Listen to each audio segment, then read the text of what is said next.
Everybody, this is Program 7, How Do You Earn Your Own Respect? I am Jessica Dewell, your host of the Voice of Bold Business Radio. And today in this program, I've got two amazing people, Tanya and Dewell. And guess what? We're going to meet them in just a few minutes. But for right now, how do you earn your own respect?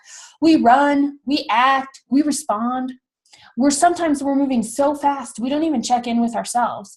And we're usually the last people to know, which is a little hard. It's a little hard when we're running and serving and running and serving and acting and taking care of everybody else and even taking care of ourselves to actually really check in and go, how do I earn my own respect? Do I even respect myself? Because it is something that when we lose that confidence in ourselves, when we lose that respect of ourselves, it doesn't matter what we do. It doesn't matter how we act. There's an underlying current that those around us are going to be able to sense and feel and experience. They might not know what it is, but they'll know something's a little off. We're talking about our responses to others. We're talking about when we choose not to observe the way people respond to us or listen to ourselves as the words just keep spewing and spewing out of our mouths. And it's those times when we don't live up to being a leader. I pulled two definitions, self-respect as a noun and respect as a noun. Self-respect is a noun, pride and confidence in oneself, a feeling that one is behaving with honor and dignity, also known as self-esteem. Respect as a noun, a feeling of deep admiration for someone or something elicited by their abilities, qualities, or achievements. So if we take a step back, ponder on that for just a minute, right after this, we're going to answer the question, how do you earn your own respect? Welcome to the Voice of Bold Business, the show that provides everything smart leaders need to evaluate situations, build relationships, and create solutions. Jessica Dewell candidly talks about the skills necessary to build tenacity and do more with less. And now, here's Jessica. Everybody, this is Program 7, How Do You Earn Your Own Respect? And the Voice of Bold Business Radio as your host. I am super excited to have Dewell, Dawson, and Tanya Bourque join me as our panel for today's conversation. How are you guys? Hello, everybody. I am great. Woot, woot. You guys, if you could be a fly on the wall before the show started. We had things flying around like Alicia Keys, who refuses to wear makeup, to we don't like smelly kitchens after we cook, to awesome traditions and crazy weirdnesses that each one of us has. So as I come into this conversation, this is actually my third cup of tea, and it's my third different cup of tea. I'm drinking a Puka, P-U-K-K-A-T, called Cleanse. And I have no idea if it really cleanses or not. It just smells really darn good. It's a good mid-morning thing. So that's what I was working on right before I joined you guys in the green room before the show. What were you guys doing right before you joined me for the show today? Well, I was talking to you about the lobsters and the smelly kitchens and all that kind of stuff. But I think you made a big mistake, though, when you said being a fly on the wall. I can't stand flies. I hope a fly does not come in my house because I'll be right in the middle of talking and then poof, gone. He's got to die right then and there. Right then, I don't have any, so we're good. Okay, now, so do you have like fly swatters in every room, or do you use baseball bat or something? I don't care what it is. Yeah. Have you seen the commercial with Aaron Rodgers and I think Clay Matthews? They were sitting in the locker room. I think it's an Allstate commercial. It's an insurance commercial. Okay. And, he's in the locker room and he's saying, not in this house, nobody comes in our house. And then they switched and he's in his apartment. And guess what's in his apartment? A fly. So he picks up a golf club and it goes through the window. Oh my gosh. That's me when it comes to flies. Okay. He's got to die right then and there. I don't care. When I got a shoe, a baseball bat, something. And you're fast enough. Well, I'm persistent. You're persistent. Oh, that is a good word because also diligent then, like in Karate Kid where he's getting them with the chopsticks. Yes, exactly. How about you, Tanya? Me, I just picked up my son. He wasn't feeling well at daycare, so I was just checking up on him. It works. It still works after all these years. Way to go, son. I hope he's feeling okay. And I know down days, we actually hit that wall. We're just far enough into school and just close enough before the first day off of school that we had nothing but unexpected behavior things show up, because the mental stimulation and the emotional stimulation and the physical stimulation of what it means to have new responsibilities and in a new place, that it really comes down to play. And there's a grace that I have to give myself as the mom to recognize that's what this is. My kid is tired. He might be hungry. He might not have the words to talk about what he's actually got going on, but I'm seeing something's happening, and how you deal with that. So being able to have some space is pretty nice. I tell you what, Tanya, how are you holding up as a mom of a little one? It's kind of hard. He's getting to the point where he's the boss of everything, and every other word is no. Oh yeah. Tanya, how old is he? He's 2 and 3 months. Okay, just to let you know, when he turns 3, he's a man. Just to let you, we've been. But it's not 18. That's the law that the state they all know. Men become men at the age of 3 years old. Just to let you know. And by the way, it's crazy. And here, I'll give you some scientific things behind that. There are, in addition to puberty, when testosterone goes crazy inside the body, the first testosterone spike happens right around 3 years old. And it's insane. You have no idea what just happened or why. Now, I grew up with sisters, so I had no experience with this whatsoever. And I came downstairs one day and I was like, Ryan, what just happened? And where did Carter go? And he's like, oh, it's okay. It's just a boy thing. And so I waited it out, and yeah, it became our new norm, but it's still okay. But that's very cool, Joelle. So, I tell you what, well, now we're talking about giving each other space, and we talked about the definitions of self-respect and respect in the introduction. So I'm curious, let's take 2 minutes each, or a little less if you guys have a little bit less to say at the start. How do you earn your own respect?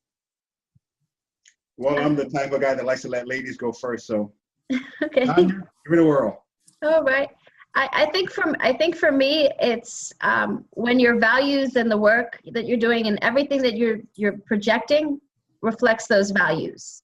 So the moment that you're going against your own values, whether it be in a business deal or whether it be at home, whether it be with family, that is the moment that you lose respect for yourself. So I think respecting yourself has a lot to do with, keeping towards your own values.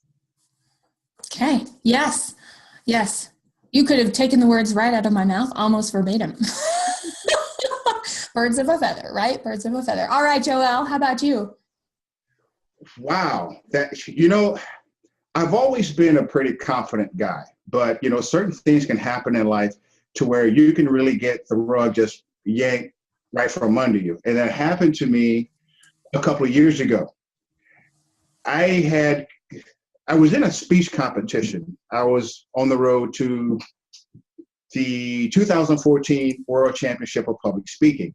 Mm-hmm. And I was brand new, didn't know anything, but I just knew I was going to win. I just knew it. I had a spot right here on my desk for the trophy. I knew I was going to win. You hear me, Jessica? I hear you. I knew it. I know it too. Yeah, but it didn't happen. Oh. And self-esteem right out the window. And I found myself in a position where, I was embarrassed, very vulnerable. I didn't have any confidence at all. Now, this was all imposed by myself. I did this. Mm. But I realized that, this was something that I had to overcome, mm-hmm. because my business suffered dramatically from that. It really did. So in that feeling, it's not as easy as people think it is when you don't have respect for yourself to just say, oh, I respect myself. Done. It doesn't work that way. It really doesn't. Right. How does it work? Well, it's tough. It's hard because what happens is you retreat back to your comfort zone. Now, whether that's good or bad, the things that you are comfortable doing, and a lot of times that can be on the wrong side of the tracks, if you know what I mean. But it's what you're comfortable in because you don't want to be hurt anymore. You don't. So all of these opportunities that are outside of your comfort zone, they're not worth it anymore. What's worth it to you is just that, to be in a place to where I'm accepted. Well, I have this certain level of respect and comfort. That's normally what happens. Okay. What do you think about that, Tanya? I think it makes a lot of sense. If you go after any major loss, you want to avoid getting hurt again. At the same time, you need to build yourself back up to where you're feeling that you can go after these big opportunities or these things that seem kind of like out of your range right now of what you want to handle. So a lot of us go through that on a yearly basis with either small loss or big loss. I think for me, there were times where I thought that I was up for promotion or I was up to do something. I was up to win this big project or this big deal, and it didn't happen. So everything happens for a reason, and then you kind of rework that idea of trying to figure out where you're going to go from here, how you're going to do it. And at the same time, you're hurt inside. You haven't lost respect for yourself. You're just wondering, why doesn't everybody else respect me? Okay, so, oh man, you guys, you just set up this minefield. We could go in any direction and have an amazing conversation. How dare you? You ask. I know, right? It all starts with a really good question. And, I was looking back in preparation for this show and thinking about an experience that I had that really rocked my entire world. And I have to tell you, it was when I was a senior in high school. And as a senior in high school, we all have communication patterns from when we're a kid, and we bring them into adulthood and we keep trying them out, and we either let them go because they served us really well, or they make us more like our mom and dad, and they're more like the parts of our mom and dad that we love. And we let go of the parts that we pick up that are like our mom and dad that we didn't like so much. Or maybe we become them unknowingly. Who knows, really. And when I was a senior in high school, I was a Girl Scout still. I went all the way through. They didn't have daisies when I was a little one. So I started in first grade at Brownies and went all the way through to high school. And my troop had 3 people in it as seniors. And we actually also tended to be best friends. Well, a triangle of any kind usually is kind of lumpy and hard sometimes. And we had a falling out. And so none of us finished our gold project, which is the equivalent of becoming an Eagle Scout. What's their project? Do you guys know? What is their? No idea. Highest project? Okay, so I'm talking about, anyway, Scouts, I apologize, I really should know that. So as an Eagle Scout, you do your Eagle Scout project, and it's this service to community. Girl Scouts is a similar fashion. And what happened was our leader, which was one of our moms, and each of us, we got so rooted into what we believed and what we thought was right and what we thought everybody else should do because we knew each other so well. We got in our own way and we failed at that project. And when I look back and I think about it, I was not respectful of myself, because for me, earning my own respect is also recognizing that somebody else is going to have a completely different story with a completely different set of experiences with a completely different outlook based off of those things. And if I am unable to listen and be present and let them be who they are, I'm really working super hard at pretending to be somebody I'm not. It's my first cue. I'm being somebody I'm not when I get so steadfast in an opinion, nothing else matters except for my opinion and that I'm right. How would you guys, and looking back, that's what I took away from that situation. I was like, oh, I didn't respect myself enough to see. I didn't know, and I didn't have the skills to be able to move past it. And that's okay. That's what happens when you're young. You fail, you learn skills, you get to model. You might do it differently when you're 38 instead of 18. That's the way that it goes, experience. But what do you guys think about that in relationship to, I know, Joelle, you were talking about being embarrassed and vulnerable as part of that too, which is where I was. And I just refused to see it. I just said, nope, my way is the way. Right. Tanya, you want to go first or you want me to tackle it? You go ahead. Okay. Well, it took me a long time, but the one thing that I had to focus on was, it was the journey. It was a journey. So I have a decision to make. Either I'm going to stay where I'm at, where I'm comfortable, or I'm going to get up, pick myself up by my bootstraps, and continue on my journey. Oh, that's easy. No, it's not.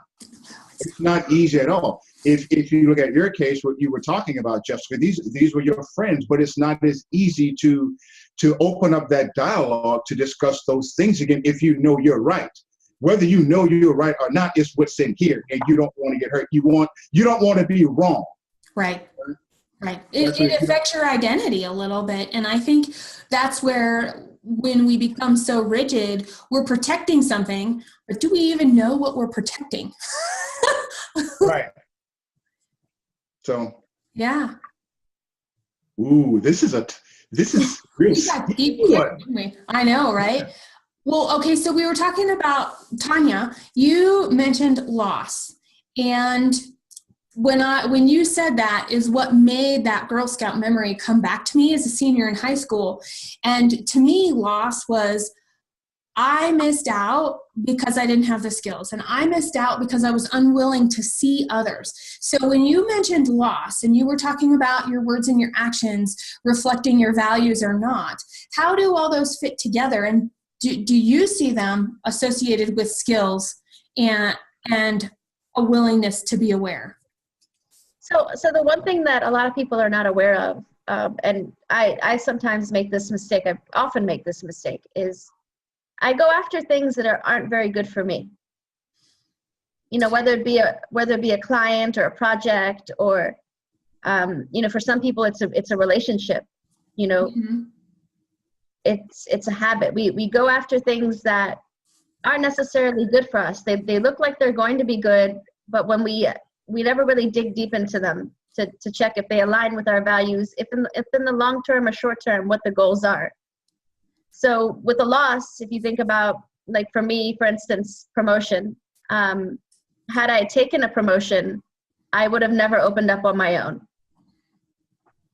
Would a promotion been good for me in the long term?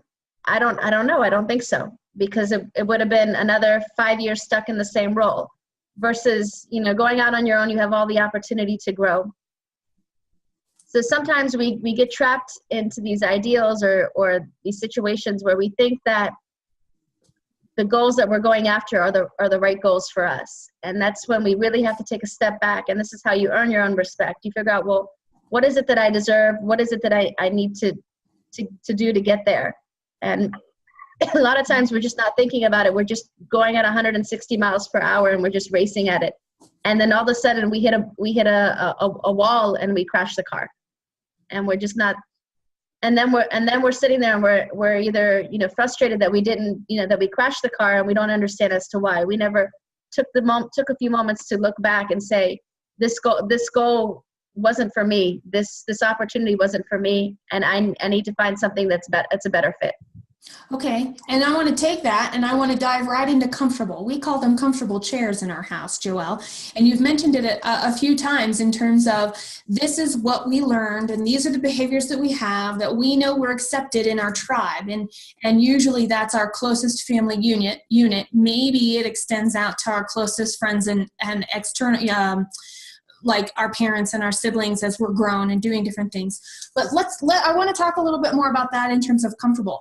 How can somebody find out if they're doing something that they've reverted into this place of comfortable?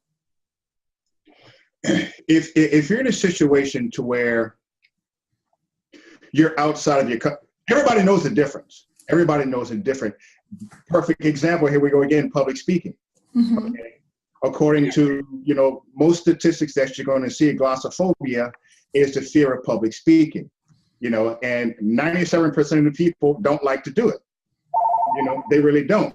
So if you're in your comfort zone, your center of influence, you're around people that love you, you feel secure, you feel loved, and there's a sense of belonging there.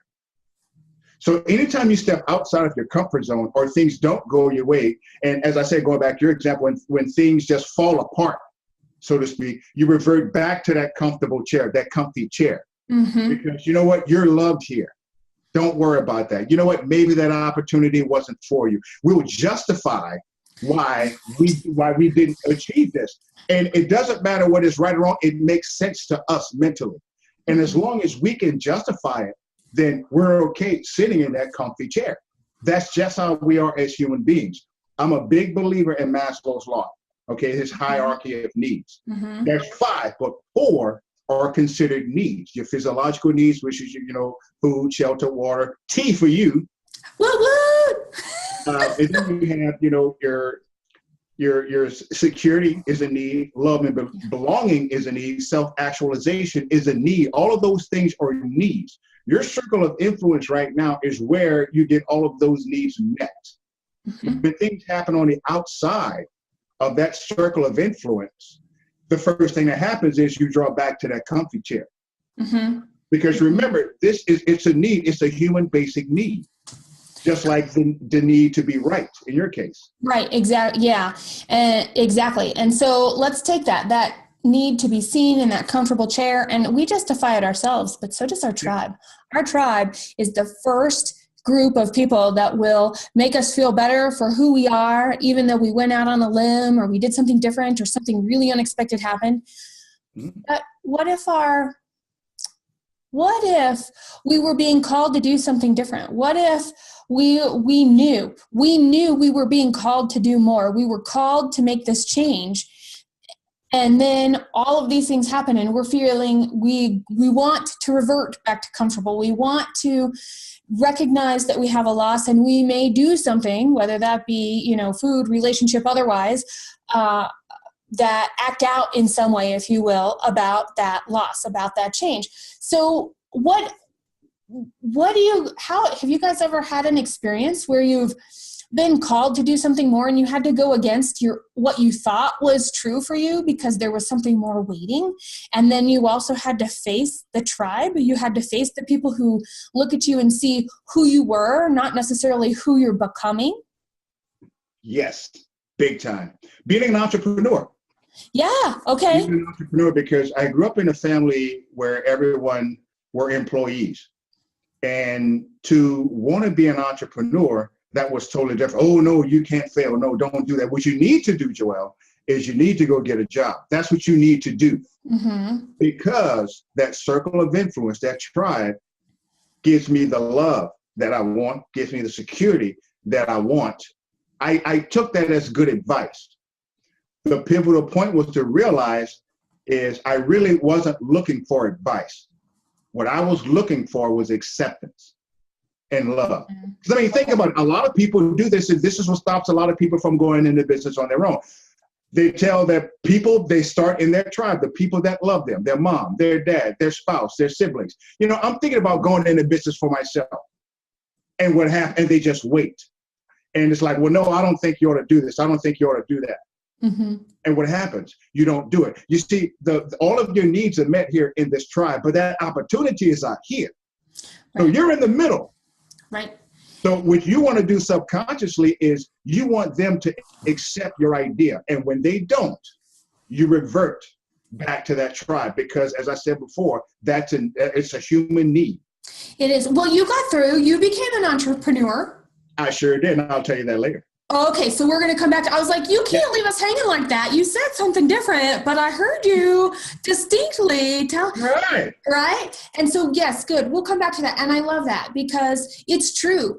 And I also think there's an element of them being threatened also, right? So here, and we'll go back to my example. I was being called to do something more. I just didn't know how to articulate it. Kind of like whether, 2 years and 3 months or 5.5 years old, it doesn't matter. I'm 38 now, so 38 years old. Sometimes I just have to be right. And sometimes I know I'm right. And realistically, what I have to remember is, so are they, from their experience and where they're being called right now. And if they're willing to stand up for what they're being called to do. Because I actually think one of our biggest issues is that people, they decide to stay comfortable overdoing what they're called to do, which goes back to what my definition of respecting yourself is. And at some point, as hard as it is and as painful as it is to rip off that Band-Aid and says, who really cares what anybody else thinks? Because if I really care what anybody else thinks, I'm really not ready to go. I'm not ready to do what it takes. I'm not sure. And realistically, I have to be sure. I have to say, I don't care how much it hurts. I have to say, I'm willing to be okay with alienation and to be able to move forward. So yeah. I don't know if that's an actual definition of self-respect, but that's the thing I know I see myself doing. I have a choir here. Is that what this is? Amen. That's great. What would you add, Tanya? I think for me, there was a lot of family influence to do different things. If you think about the tribe, so I come from a family of entrepreneurs. Oh, okay, yeah. So it's a little bit different for me. My father was kind of resentful of me going to college and going and getting like several degrees and not joining him in the family business, or not opening up a business with him. So I ended up, doing that for a little while. I worked, but I came right back to entrepreneurship. And so now when I'm talking to him on the phone, he's telling me, there's nothing more greater than working for yourself. But at the same time, for me, I was so used to getting a paycheck bi-weekly and having all of the benefits and the perks of being an employee, that going out on my own was very scary. So I think I'm 6 months in business, and we've just finally earned some revenue after 6 months. So for me, it's been it's been scary. It's been a long road. Entrepreneurship is not for everybody. It's not. You have to be really strong at what you're doing and hang in there through the tough times. And there are times where you do feel like giving up, and then you go back to that self-respect. Am I going to do what I said I'm going to do? Right. Okay, so I just have to hear the rest of Joelle's story. Come on, Joelle. Because I think it's a perfect lead into where I was going to navigate this conversation next. So take us into that path there. Okay. Well, while I'm sitting here waddling in my own self-pity, which is what I did for a very long time, in my situation, you and I we've had conversations before where this was in 2014, whereas 3 years before that, I was homeless. So I really started thinking about how far I had came to that point, to feel the way that I did, to feel, to not have the self-respect because of that one event. And that's how I found out who I really was. So I said, is this where you want to be the rest of your life? And as you said, does it really matter? I had an end goal, and I believed at that time, even though I was in a state to where, I didn't respect myself because I had built up this big mountain that just didn't happen. I felt that I had a calling, which meant that I had to get out of my comfort zone. I had to, because the calling was more important to me than, just sitting where I was comfortable at, because I knew that there's no opportunities in your circle. You've been there all your life. There's none. You looked. There's nothing there. If you want opportunities, you have to reach outside of your comfort zone. So to make a long story short, I rededicated myself, and I gained my own self-respect because I was willing to step out again and start all over again. I started speaking again. I educated myself, and I worked as hard as I possibly could. And I gained my own respect just because of the work ethic, because I went from just sitting there to gaining that hunger all over again. In other words, I bullied myself. I made myself do it. And to make a long story short, as I said, this year, 2016, I found myself in Washington, D.C. with 98 of the best speakers in the world. And now, because of that hard work, hey, ranked as one of the top 20 speakers in the world. Yep. This is what I wanted back then. So in other words, this is a justification for all of the pain, all of the trials and tribulations that I've been through. This was my reward this year, but that would have never happened if I would have never taken that first step outside of that comfort zone, outside of that tribe. So there's a belief there. And there was a belief that maybe there was a belief that you would either walk off a cliff and have wings to fly, or that the ground would be underneath your foot with each step. Well, it was a belief. But my thing was this. This was something I firmly believed that I was called to do, number one. Number two, there was no failure.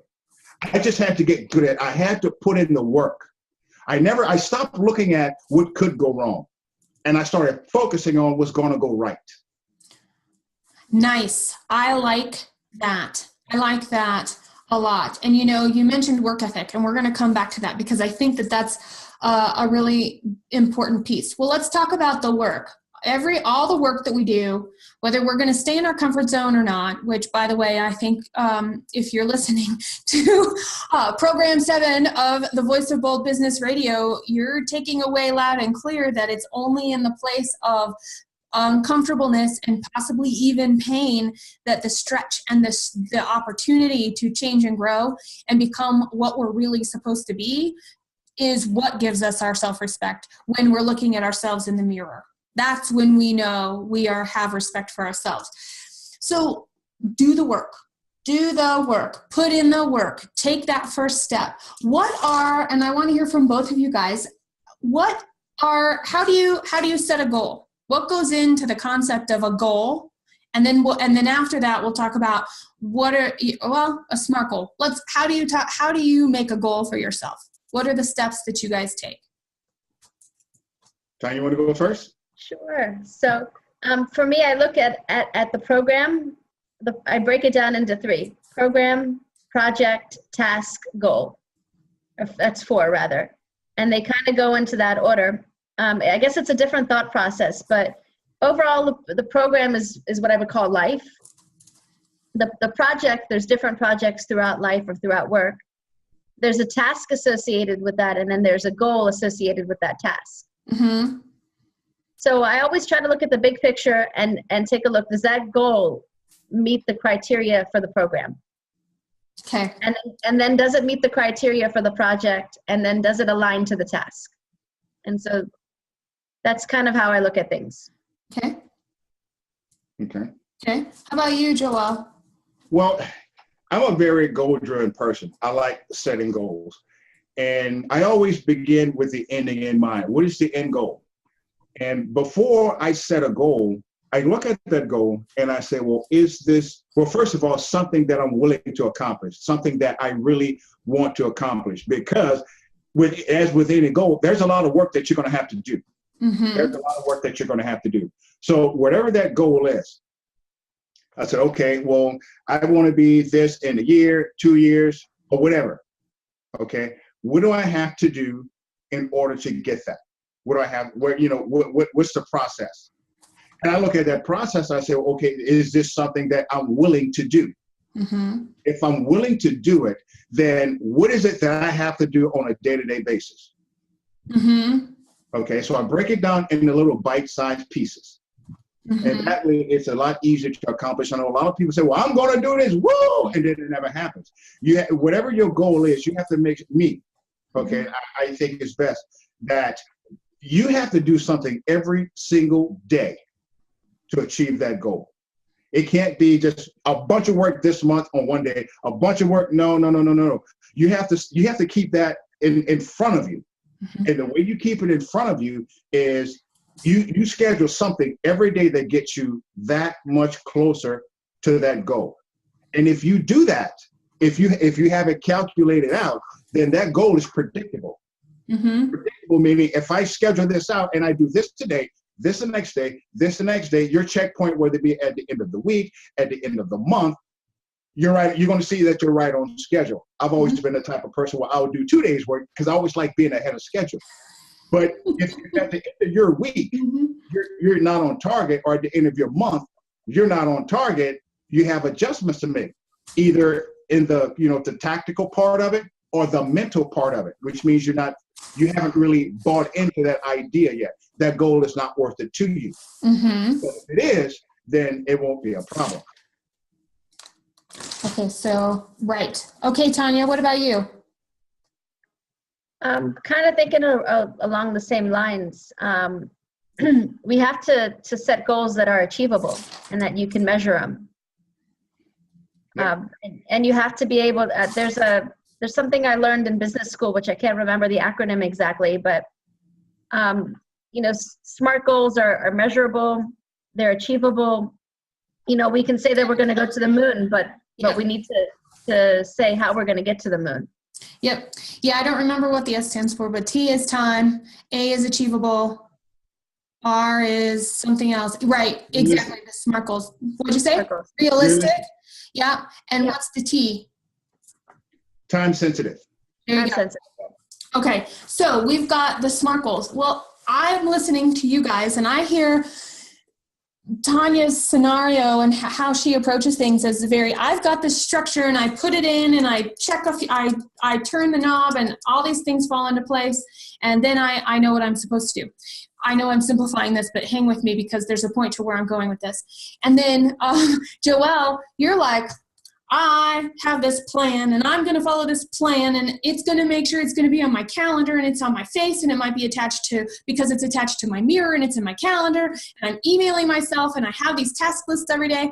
So that's very oriented to behavior, which, by the way, act to plan, which is my hashtag. So love this.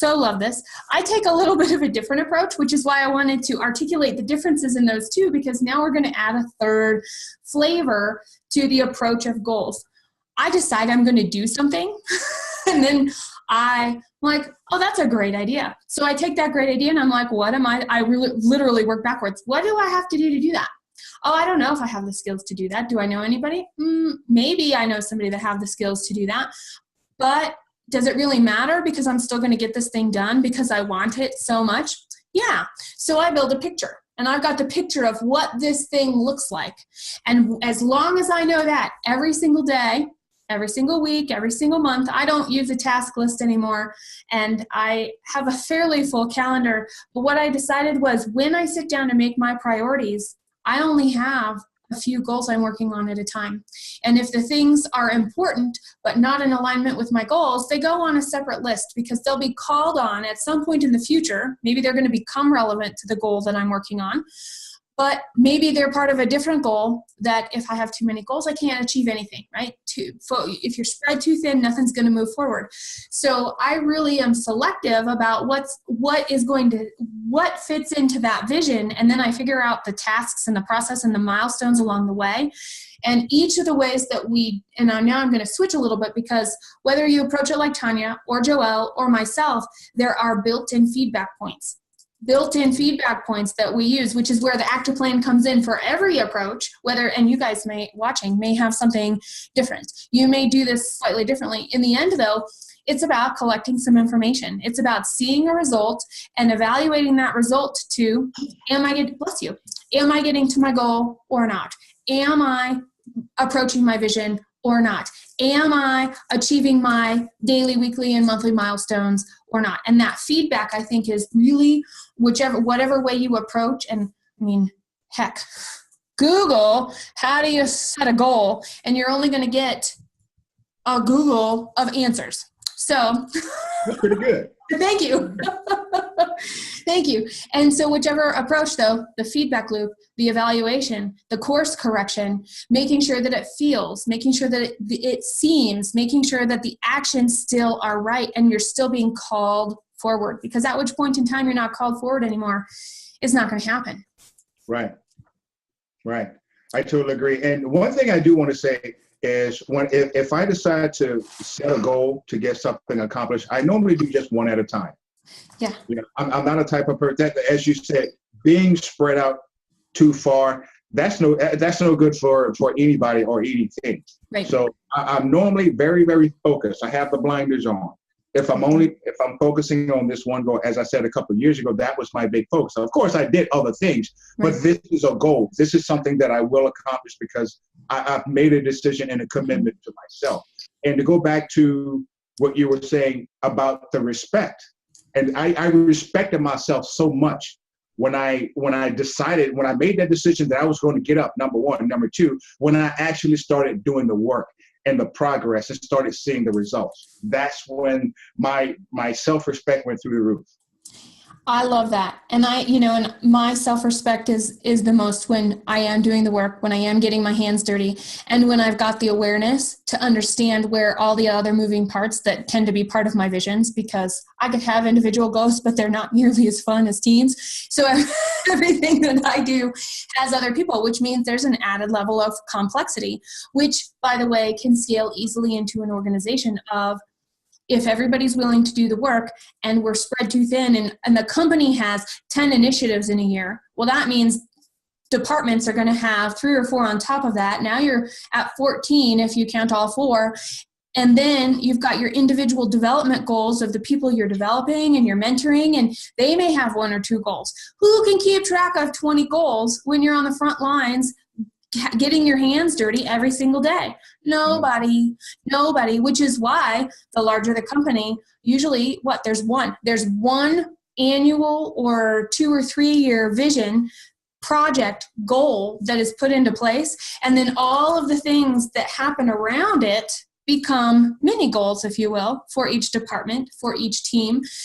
Because, in the world of cross-functional teams, I'm not a fan of that word, but it's very descriptive and it gets the job done. When there are a certain kind of person in an organization that end up on every cross-functional team, and everybody wants them on that team, but then they get spread too thin. How can they get any of their own work done, let alone the stuff for the teams? And they become a bottleneck. These people are very necessary. They're very sought out. They're very skillful. They're very approachable. Yet when we're looking at teams, we have strengths and we have weaknesses. And when we have to recognize that the team doesn't have a weak link. There's not one person that's a weak link. The team is the whole chain. And when the whole chain is pulled, every single link has a weak point and every single link has a strength. And if we're at any point in time moving around and we hit somebody's weakness that we don't know about, that whole chain is going to break. And it may not be where we originally thought it would come from. It goes back to goal setting in that sense. Awesome. So do the work already. And get off your pity pot at some point. Call me up. Send me a thing. We'll have tea with my gigantic tea mug.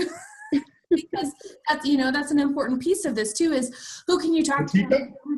Yeah, talk to the teacup. But who can you be vulnerable around? And that's one of the things, as a leader in an organization, and having managed right now, I have 4 employees, and there was a time at a different company at a different stage of my career that I had 20 people underneath me, and we were remote, and it was very interesting. It was very interesting, and we all kind of ran around and did our own things, and I just kind of made sure we were all going the same direction, and it seemed to work out okay. And there's a reason I was going that direction. But as soon as I recognized the goals were off course, it was time to help figure out why the goals were going off course and what these actions that we're taking that were actually changing the direction, what was the purpose. And usually what came out of that was we just had to shift. There was something in our feedback loops that made it necessary to adjust. And for whatever reason, even though the feedback loops got the information into the teams didn't always communicate as well as they could have. And so you would get clashes of personalities. And communication is such an important part, especially when everybody's got to be diligent. They are holding their head high. They're looking out at the great landscape, and they're also head down, getting the job done, being diligent about every action. And it's an interesting place to be, this world that we work in and the teams that we lead. And there are a lot of skills that go into that. Can you think of what are the top skills for a leader today when we're talking about self-respect? And we're going to shift a little bit of we've talked a lot about self-respect and how do we earn our own self-respect. And other people are going to see that. They're going to see we're being called to do something. They're going to see we have this boundless energy. They're going to see that we know what we're talking about and we're going to do whatever it takes. And we're inviting people to join us along the way. And it's up to them whether they join us or not. So as a leader, what are the skills that are necessary to make that happen? What do you guys think? I think one of the biggest skills that anyone can have as a leader is communication. Mm-hmm. You have to be able to foster communication between yourself and your team.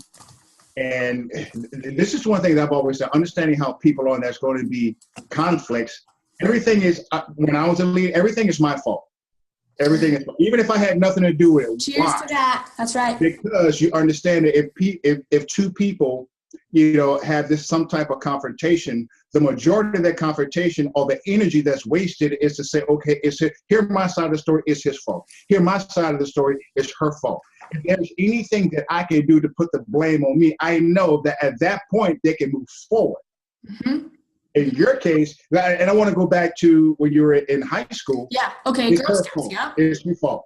No, but as soon as that person says, it's my fault, or someone say, it's easy for me to accept the fact that it's your fault. Right. It's easy for you to accept the fact that it's my fault. Mm-hmm. As long as and that's just how we are as creatures, we always want to put the blame on someone else. As the leader, you have to understand that. You have to understand that if for somehow you can get past that hump of whose fault it is, even if it's my fault, right, then they're ready to move forward. I've had situations where I've gotten two people to actually agree that it's my fault. And I had my sister come and say, how can it be your fault? You weren't even there. It doesn't even matter. The point is. You're right. It doesn't matter because now they're ready to move forward. But being able to create some type of dialogue to communicate with all parties and all employees and understanding their different personalities is key. Another one is listening, is what I call effective listening. The difference between listening, I hear you, and effective listening is a lot of times people hear you, but they're not listening. They're waiting for you to shut up so they can start talking. Yep. Active listening is where you actually take the time out to understand that person's point of view. And like the older people say, listen to me with your eyes. That's what they call effective listening. When you really, you seek to understand their position. Yes, right. I have a friend who, her name is Karen, and we were having a conversation about listening one day, and she said, you know what? I am listening to the last word of every sentence. If I can hear the last word of every sentence, I know I've heard every word up until that last word, and to be more engaged. I think that's fabulous. I'm a big listener, big proponent of listening also. What would you add, Tanya? Well, he hit it right on the nail with communication. I think that is number one. Aside from that, you really have to have empathy with your team. You have to be able to engage people in a way that you're influencing them to make the right decisions. You're influencing them to work together, and you're showing model behavior as a leader. Nice. Okay. The only one I would add to those is, hang on, I got my whole list of skills right here that I reference. One, and you have a whole list. I have a whole list. Would be observing. I would add observing, because like listening and being an active listener and having empathy to influence, and all three of us agree that communication is really important for keeping the dialogue open, avoiding bumps, and stalling out completely. No movement is really bad. The concept of observation is there's always more to the story that people aren't saying. And so if we're really good observers, we're hearing the words, we're listening to what they're actually saying. So what are they not saying? And can we ask, through observation, we can ask questions. So I would add observation to this list. And each of these is a skill that is learnable. There are steps to do each one of these things. So how about if we pick the first one? Since we all agreed on communication, what are your top tips to being open to communication. And this could be, we'll do it both sides. Self-communication, self-talk, as well as talk outward, because I think they're going to end up being the same thing. The way we talk to ourselves tends to be the way we talk to other people. The way we treat our family tends to be the way we treat ourselves, kind of thing. So we can extrapolate that outside of our households, the place that we live, into the workplace, into where we volunteer and are involved in our community even. Okay. That's two-part question, right? Yep. Me and then myself. So let's go back to the whole self-respect issue, which is what we started on. Yep. I started self-talk telling myself that I had a calling. I started telling myself that I'm one of the best speakers in the world. I had to get myself to believe that. Mm-hmm. I had to. And the only way that I could do that is if I kept saying it. Self-talk is very, very important, because as the old saying goes, whether you think you can or you think you can't, guess what? You're right. You're right. And you are. Yeah. So if you keep telling yourself, I'm a good person, or telling myself I'm going to achieve this, or keep telling yourself that, wherever it is where it is you're trying to go in life, if you keep telling yourself that and you're doing the work, you will end up there. You will. Mm-hmm. It's just a matter of time, because number one, you believe it. Another example that I give is, if you look at how many people want to start businesses and say, well, I don't know if I can, they're afraid to. They think they can't. Compared to someone who's been in a car accident, or who's been in some situation where the doctor says, you know what, you will never walk again. They have proof that you will never walk again, but if that person never believes it, there's too many people walking around here today that a doctor told them that they will never walk again. It's what you tell yourself that matters. And it's not that the fear's not there in what you're telling yourself. It's right. That in spite of the fear is what I hear you saying. Yep. And sooner or later, it'll go away. Yep. Okay. Now, as far as what you tell other people, if you have a team, you have to be the uplifter. You have to have that open line of communication. You have to be that person that uplifts them, because we know the majority of the things that are going on in the world is negative. We know that. You could be that one little bright spot in their life, just you. If you're always encouraging them, that's how you create a nucleus around you. That's what draws people to you. They want to be encouraged. They love that positive word. So as long as you're giving it to them, especially on your team, then you're going to always get peak performance. And we talked about that on another episode. That was the previous episode 6, right? Yes. We did talk about it and how to motivate people. Mm-hmm. But being able to give them that positive word, the things that you say to other people can really make a difference. Yes. Cheers to that. Okay, everybody listening, this is all good stuff to say. Now try and actually do it. And just in case you haven't had enough yet, we're going to hear what Tanya's definitions and these tips are also for self and team. Go for it, Tanya. I think with your team, you need to keep it simple. You don't want to overload people with a lot of information at once. And I think that's the most effective way to communicate. You want to keep it simple and clear, and leave room for questions. With yourself, I think the most important thing is we're not kind enough to ourselves.